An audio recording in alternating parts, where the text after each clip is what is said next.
As we continue with this 2 Samuel chapter 22 lesson, we're going to start at verse 29 tonight. And like last time, we're going to do this in small chunks because this is a very long chapter. And there's a number of important implications and applications in this week's study I think you're going to enjoy. Now, to get our feet set for tonight, let's talk for a moment about what we saw occurring in this Psalm of Thanksgiving that is essentially chapter 22 that we've been reading in the preceding verses. And our attention is focused on David's words that he viewed himself as essentially meriting God's deliverance as a reward for his good and faithful behavior towards God. God says that David says he's being recompensed by YHWH for his tzedakah, his righteous deeds. And that this is proved by having kept himself from avon. Our complete Jewish Bible says sin. It more means guilt or depravity. And we have to look back no further than 2 Samuel chapter 12 to see that David's high opinion of himself and feeling that whatever he has done must have been relatively minor is not justifiable. Because in chapter 12, the prophet Nathan brings God's oracle of curse upon David and all of his household for the terrible evil that David has done, mostly centering on his illicit affair with a married woman, Bathsheba, and then the murder of her husband, Uriah, to cover it all up. And as we discussed last time, rabbis would take me to task for this viewpoint, since they say that David's claim of purity and innocence is true, because he never committed as much as a single trespass against the Lord and the Torah law. Christian scholarship, on the other hand, is generally mute on the subject. Or at least it doesn't directly challenge David's assertion of sinlessness. If Christian commentators do discuss it, often their position is that this is David speaking of a higher, more ethereal kind of spiritual innocence that a believer receives once we accept our salvation. That is, we're forgiven for our sins, so God doesn't see our sinful condition any longer. Now, those typical positions can only be upheld by applying very liberal amounts of allegorical interpretation to these scripture passages and by reading modern church doctrines backwards into the Old Testament accounts. There is no mention, there is, or any kind of implication in this Song of David formerly committing sins, but now having those sins forgiven. Even the rabbis admit that David is boldly saying his behavior has been flawless. So, this is not an issue of deliverance from sins, but rather a deliverance from earthly enemies and from foreign governments. So it seems to me that we need to accept, as unsavory as it is, that David is merely boasting. And he has a seriously distorted view of his own life and of his own behavior before the Lord. He seems to have forgotten that YHWH saved him for a purpose greater than himself. That the several deliverances that he experienced were acts of pure divine grace. And they were based on a promise that God made to David and to his offspring. And because the Father is always faithful to his word, David was delivered time after time after time. Merit played no role or issue in this at all. Let's read a little bit more of 2 Samuel chapter 22. We're going to start at verse 29. Just read 3 or 4 verses. 2 Samuel chapter 22, if you have a complete Jewish Bible, is page 360. I'm going to start at 29 and go through 32. For you, Adonai, are my lamp. Adonai lights up my darkness. With you, I can run through a whole troop of men. With my God, I can leap a wall. As for God, his way is perfect. The word of Adonai has been tested by fire. He shields all who take refuge in him. For who is God but Adonai, and who is a rock but our God? This verse begins an explanation of the kind of help that David received in times past, and he would continue to receive it, from the Lord as he confronts Israel's enemies. And first is his deliverance from darkness. Now, in Bible, darkness always indicates obscurity and blindness. So a lamp and illumination indicates truth and deliverance and salvation. David says that YHWH God, he is the source of illumination. He is the lamp. And therefore, he gives deliverance from the darkness. He injects truth into obscurity. Now, the Hebrew word used here for darkness is choshech. And choshech carries with it this sense of spiritual darkness, of evil, as opposed to the mere absence of light, such as is normal at nighttime, which in Hebrew is layil. It is this same word for darkness that we find in the Exodus account of this terrifying darkness that supernaturally fell over Egypt in order to bring about the release of God's people from their bondage. So we are to understand that this verse connects with verse 28 that says that God saves his afflicted people, or in Hebrew, God's afflicted David is part of that afflicted and since it pleased the Lord to save David, the Lord gave David power over all of God's and therefore Israel's enemies. But this also deals with David's state of mind. David was known to become depressed when things went badly for him. And we are given plenty of evidence of these episodes of depression in his many psalms, pleading for YHWH to rescue him. So the statement includes the reality that the Lord has lifted David's mental darkness, his depression. Now let me pause to remind us of a God principle. God delivers his people. He doesn't deliver those who aren't his. That doesn't mean that he doesn't communicate with people who are not his, nor does it mean that he might not help a non-believer in their distress if it suits some larger divine purpose. I also want to say something else to you. This mental darkness, this depression that David was suffering was what I would call a normal kind of depression. That is to say that when we have something overwhelming or unbelievably tragic happen to us, it's humanly normal to be depressed for a time over it. David wasn't suffering from depression that rose to the level of emotional or mental illness, but he was in a dark place as he was occasionally in fear for his life, or maybe he was about to lose his kingdom to rebellion, or he was in danger of losing a battle to an enemy. The antithesis of David's depressions is demonstrated in King Saul.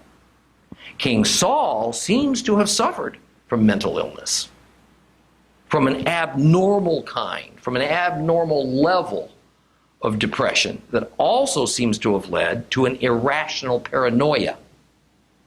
I would argue that Saul's depression was from a spiritual source.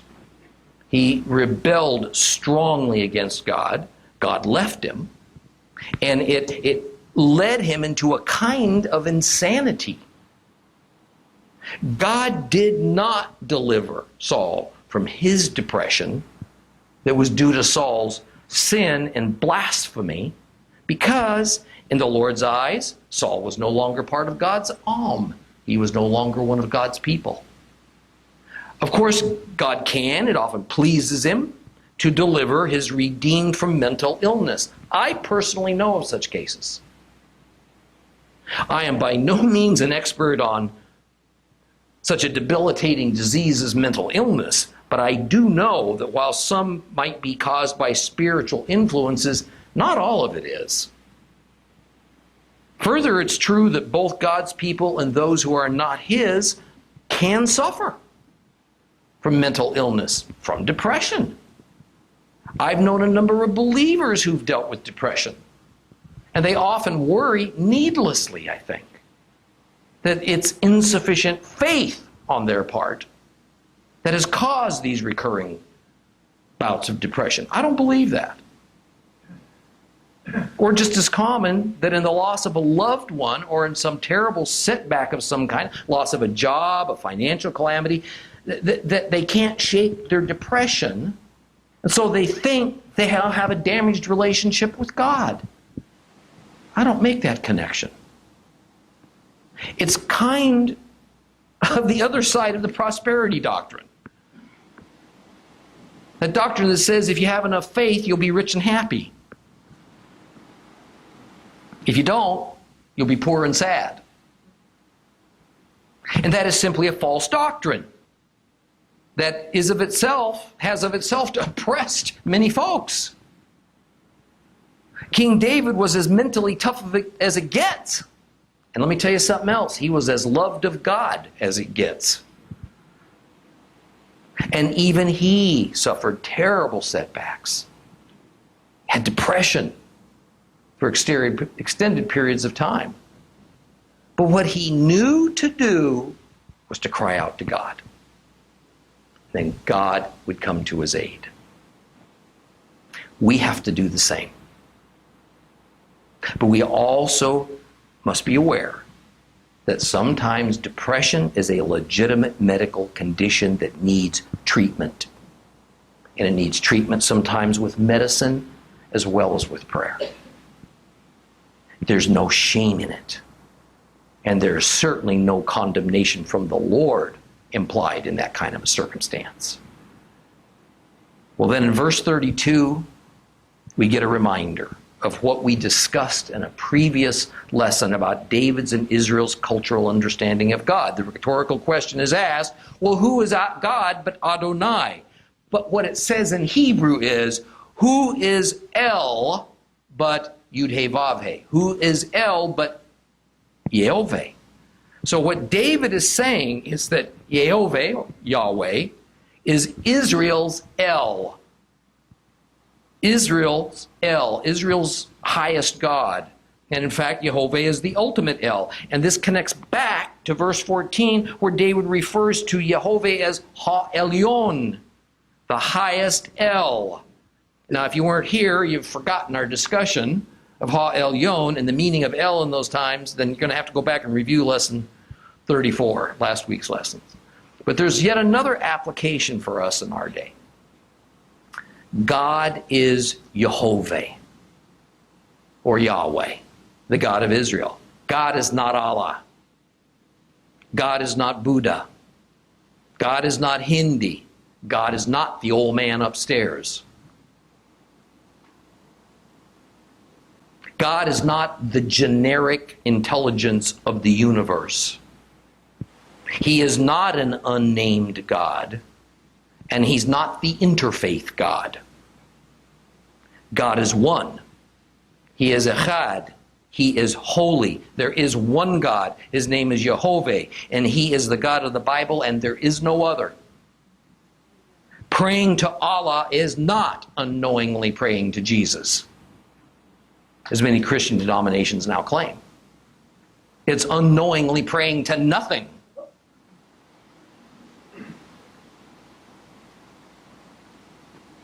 Let's move on. 2 Samuel 22, 33 through 37.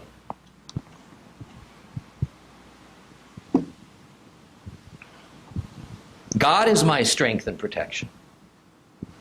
He makes my way go straight. He makes me swift and sure-footed as a deer. He enables me to stand on my high places. He trains my hands for war until my arms can bend a bow of bronze.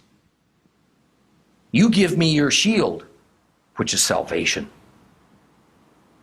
Your answers make me great. You lengthen the steps I can take, yet my ankles do not turn. YHWH is pictured here as an impenetrable place of sanctuary for David, for all who are God's people. Oh, I love that picture. An impenetrable place of sanctuary. But the next stanza says something that we read occasionally in the Bible, and it's usually misunderstood. It is that God makes my way go straight. My way does not mean the path that lies in front of me. It does not mean my direction. It means my manner, my behavior. That is, the Lord teaches us His way so that we adopt His ways as our ways. And such is the way of truth. In biblical terms, straight means to be true. It means there's no deception, there's no fault in it. The Lord also makes David's feet swift as a deer, a hind, so that he can outrun his enemies, either to escape them or to overtake them. And these same swift feet, they take David to his high places. The Hebrew term for high place is bema. Bema. It's a religious holy site. It's a place where God dwells. So why does David refer to the place where God dwells as my, meaning David's, high place? It is because all nations had their high places for their gods. David is saying that the Lord gave him swift feet to run to YHWH, the high place where David's God dwells, as opposed to running to some other high place to beseech some other god. That David was a great warrior is probably how he's best remembered. And no doubt his days on the victorious battlefield is something that David fondly remembered in his old age. Thus in verse 35, David credits the Lord for showing him how to fight holy war. And the Lord also gives David the strength to wield weapons in a way that the enemy cannot. And so he uses the metaphor of bending a bow, not made out of supple wood, but out of rigid metal, bronze. A metal bow stores a lot more energy than a wooden bow, and so it's far deadlier when it's unleashed. On the other hand, it is the rare warrior who has the wherewithal to operate such a formidable weapon. Holy Scriptures tell us that prayer is perhaps our strongest weapon in this world. Prayer is our connection to the source of whatever power and might we might have. So when prayer is used by a prayer warrior of the God of Israel, and he or she is trained up in prayer and knows how to pray, it's a most awesome weapon.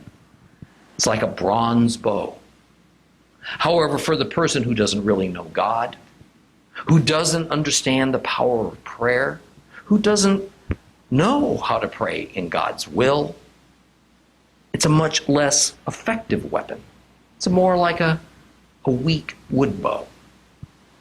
So then, Complete Jewish Bible, in verse 36, I think makes a wonderful translation of it. Whereas most Bibles will say that you, God, give to me the shield of salvation. The Complete Jewish Bible says that you give me your shield, which is salvation.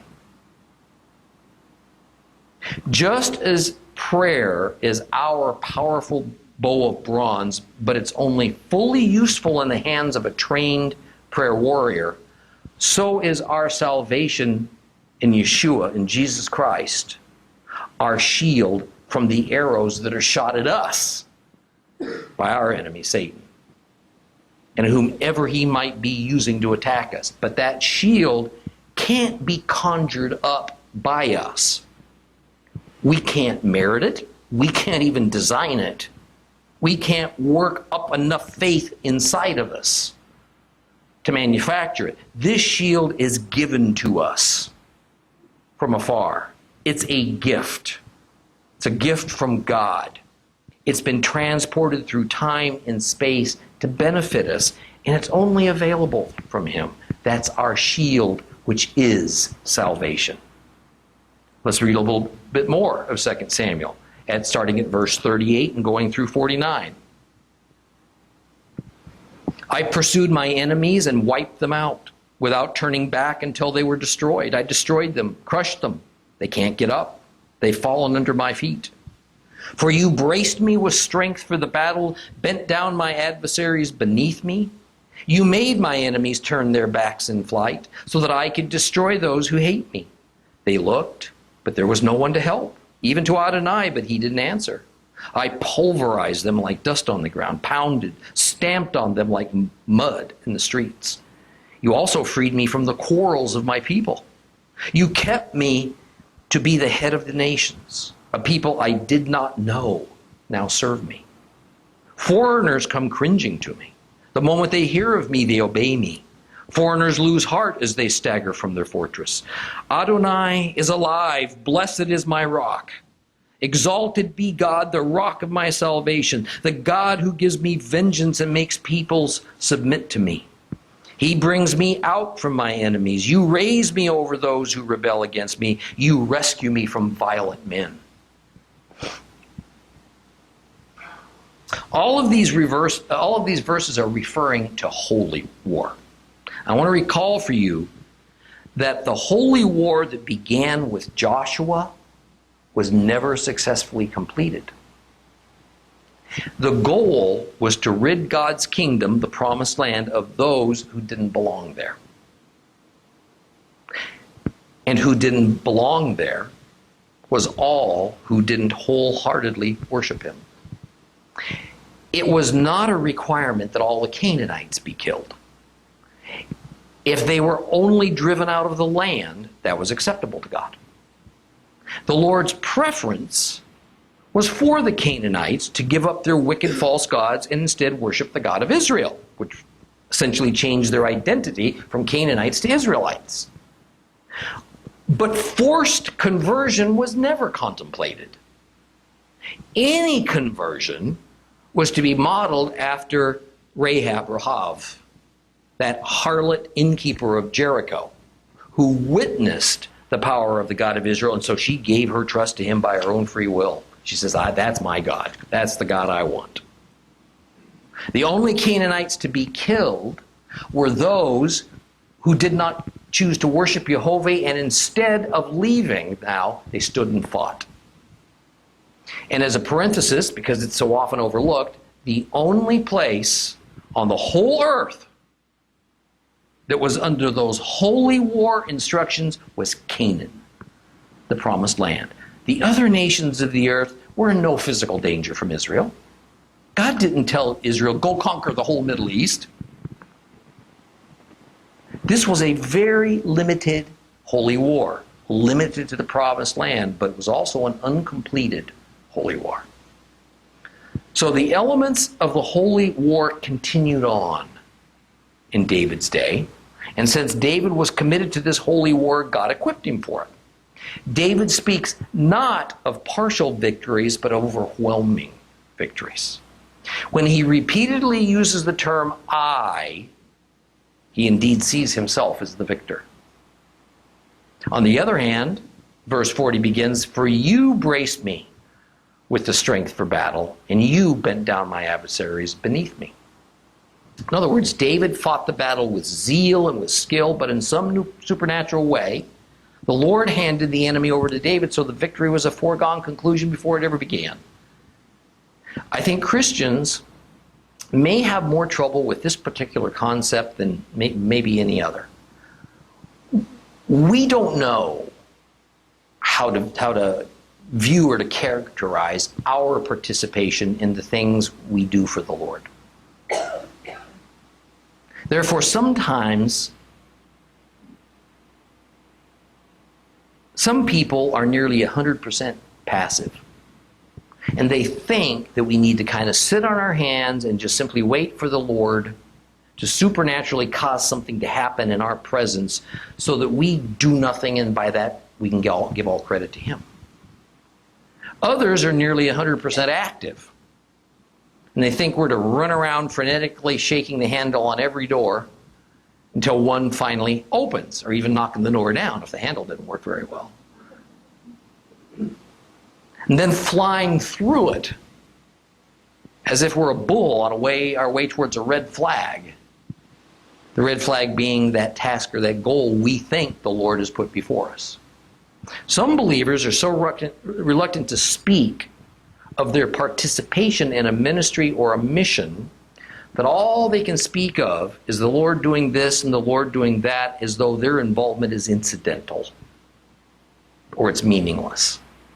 Others are so caught up in doing that all they can speak of is that I did this and I did that for God, as though God is kind of a junior partner in this whole thing. In some ways, David may have given us a pretty fair model of how to think in a practical way about our participation in a godly endeavor.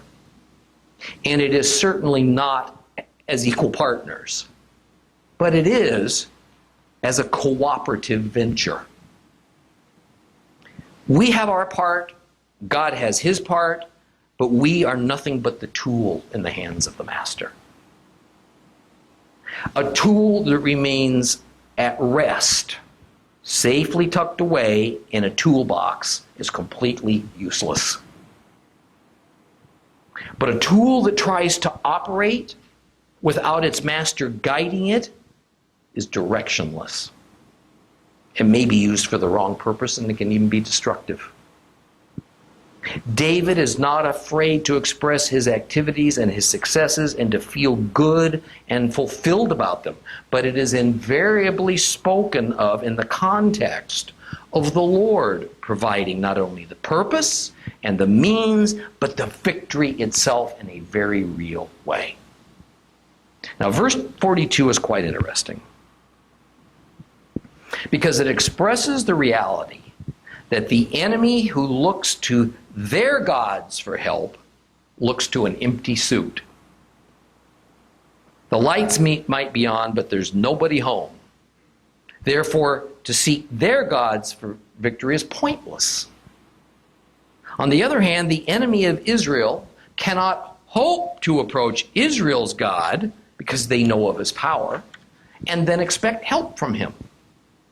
They can thrust their hands into the air and yell, "Lord, Lord," but he will respond, "I don't know you." I think we need to understand how real and tangible this is to David, even though when we read this ancient verse, it sounds more like a great parable or a wonderfully pious saying to us 21st century Christians. Since everyone in that era believed that there were many gods, it was common to acknowledge even your enemy's gods. Some made it their business to know another nation's gods very well, to know their names, to know their functions, what pleased them, what didn't please them, and so on. And this is because the general belief was that if you called on a god or a goddess by their proper name and then you asked them for something within their proper function, and if you did so respectfully and perhaps brought the proper gift of appeasement, then you could win that God's favor. So when David says Jehovah pays no attention to Israel's enemies and that he will never aid that enemy, no matter what they may promise to him, it's a great comfort and assurance for David. But David also says in verse 44 that the Lord palat David from the reeve of the Am. That is, God delivered David from his disputes with the congregation of Israel. This is speaking of Jehovah delivering David not just from foreign powers, but from internal Israelite rivals and from domestic issues, from other Hebrews, such as Saul, Ahithophel, his son Absalom, Ishbosheth, Abner, a whole host of others. All Hebrews. Interestingly, it seems as though David sees his dominion over his own people as a prelude, a first step to his dominion over the nations, the goyim, the Gentiles. Doesn't that sound familiar? Listen to Romans 1:16. For I'm not ashamed of the gospel, for it is the power of God unto salvation to everyone that believes, but to the Jew first, then to the Greek. Verse 45 relates to this concept, but it's a difficult translation, so nearly every Bible version says it a little bit differently.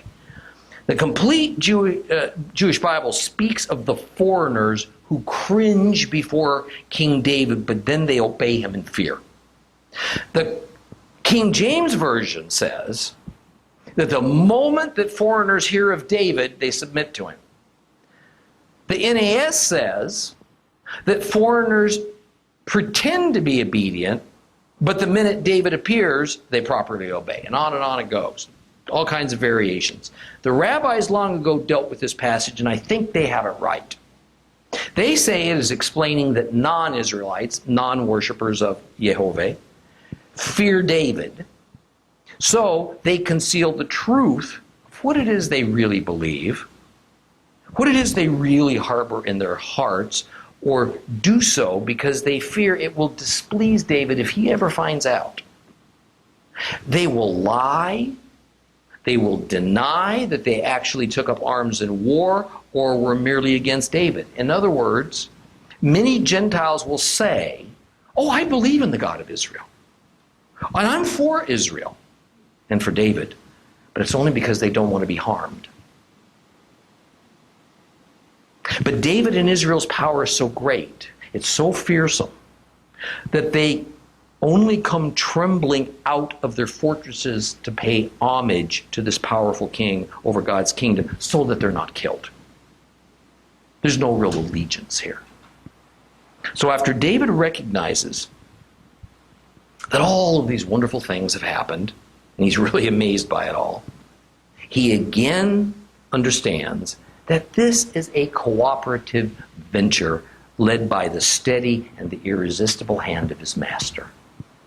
So in verse 47, David offers a praise of thanksgiving to the God of Israel, who has given David the power to accomplish such unlikely things, and to deliver David from the hand of the enemy when at times it seemed absolutely impossible that he could survive. And that God even raised David up over those, probably Hebrews, who were rebelling against him. Okay, let's read 2 Samuel, starting at verse 22, verse 50 to the end. So he concludes this song, this psalm, with this. So I give thanks to you, Adonai, among the nations. I sing praises to your name. He is a tower of salvation for his king. He displays grace to his anointed, to David, and to his descendants forever. I just love verse 50.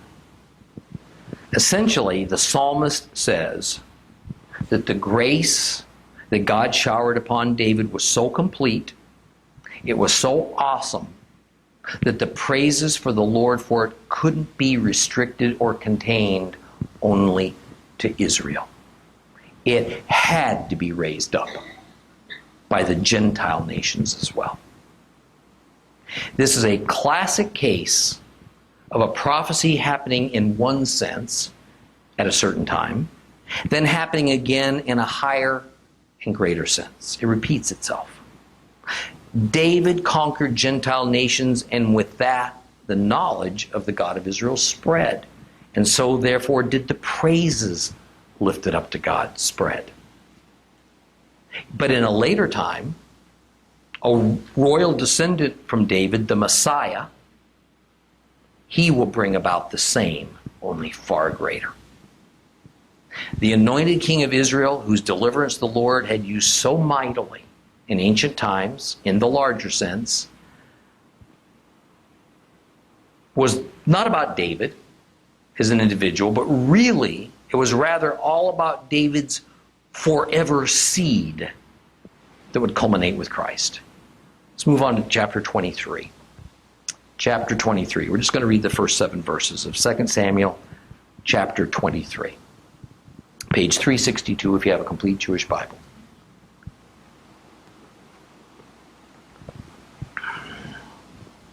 Here are David's last words. This is the speech of David, the son of Yeshua of Jesse, the speech of the man who has been raised up, the one that was anointed by the God of Jacob, the sweet singer of Israel. The Spirit of Adonai spoke through me. His word was on my tongue. The God of Israel spoke. The Rock of Israel said to me, a ruler over people must be upright, ruling in the fear of God, like the morning light at sunrise on a cloudless day that makes the grass on the earth sparkle after a rain. For my house stands firm with God. He made an everlasting covenant with me. It is in order, fully assured, that he will bring to full growth all my salvation and every desire.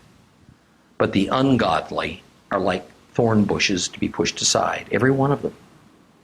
They can't be taken in one's hand. To touch them, one uses a pitchfork or a spear shaft, and then it's only to burn them where they lie. This song of David that forms the first 7 verses of chapter 23 is usually referred to as David's last words. However, that is by no means actually the case. We have recorded in 1 Kings chapter 2 a deathbed speech to Solomon, whereby David gives his son some admonitions and some instructions, some of them, by the way, concerning some unfinished vengeance. And that speech was private, it was personal, whereas what we read here is like all of David's Psalms, it's meant to be recorded, it's meant to be handed down to posterity. So we need to view this as more of David's final oracle than his last words, in the way we commonly think of somebody's last words. The character and the nature of this song that follows the Psalm of Thanksgiving in chapter 22 has a distinctly more prophetic nature. And even though there are some obvious prophetic parallels in chapter 22's song, it was much more intended as a hymn of praise to the Lord for all of his deliverances and for the many blessings that David had experienced throughout his life. So what we might call the song that begins chapter 23 as a prophetic will and testament of David, it's something that more or less unfolds the significance of David's kingship in relation to the sacred history of the future. For me, one of the most fascinating aspects of this song happens right at its beginning, because whether David intended it or not, and I suspect that he was fully aware of it, this entire song is essentially an expansion of the prophetic oracle given hundreds of years earlier, as it was pronounced by that pagan Gentile seer Balaam in Numbers chapter 24. And we'll start off next week by reading those passages, by the way. And as I think it's going to be demonstrated, what we're going to see is a wonderful and a poignant example of a concept of progressive revelation, as we are going to compare Numbers chapter 24 with this song of David. Would you please rise?